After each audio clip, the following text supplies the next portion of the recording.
Ada satu komen ni bagi saya menarik lah. Komen ni dia kata, Coach, boleh bagi tak macam mana nak counter depa yang cakap judi lah, haram lah, trading ni.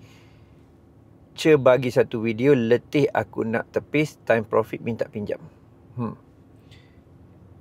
Dia bukan pasal saja ialah judi lah, haram lah. Dia macam ada juga macam salah satu student saya punya obstacle ataupun difficulty. Dia dah join kan program kita mentorship yang setahun tu. Kemudian dah make money pun.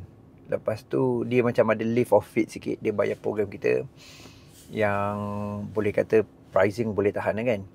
Sebab kita work on saya for a year. Dan dah memang konsisten pun. Tapi still juga bila parent dia tahu, adik-beradik dia tahu, dia cakap, oh semua ni menipu lah, semua ni tak betul lah, semua ni tak boleh pakai lah. Aku dulu, adik-beradik dia kan, aku dulu dah pernah invest, menipu je semua ni. Lepas tu kelas ni pun menipu je. Jadi kalau you tengok dari segi konteks tu sebenarnya, memang buang masa pun sebenarnya nak fikirkan benda ni. Sebab saya dulu pun secara personal punya kira experience pun, tak ada siapa pun yang sokong saya buat apa saya buat ni guys. Masa tu pula loss berterusan. Lepas tu result material tak ada kan. Kereta pun pakai kereta biasa, tu buruk. Rumah pun biasa, duit pun tak berapa ada. Orang nampak lah kan kekuatan travel kat mana, tempat apa, pakaian jenis apa, material apa ada.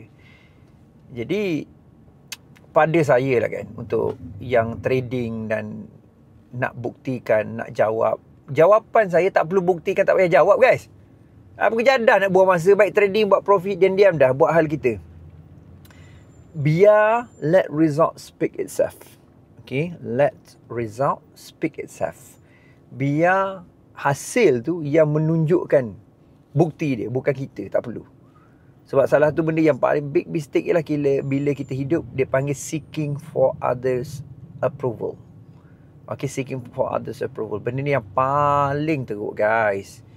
Kenapa kita nak buktikan kita nak dapatkan approval orang lain sebenarnya? Dan hidup kita ni bukan pasal orang lain. Saya faham coach, tapi ni orang terdekat saya, isteri saya, mak saya, parents saya, bapa saya, kan adik-beradik saya. Tak tahulah guys. Kadang-kadang you kena tahu ialah you kena jadi the one yang sebenarnya break daripada keluarga you. You kena jadi the one yang break daripada sekeliling you. You kena jadi orang tu yang macam orang lain hidup macam ni je, you lain. Macam tu. Kadang-kadang kena jadi the one juga guys.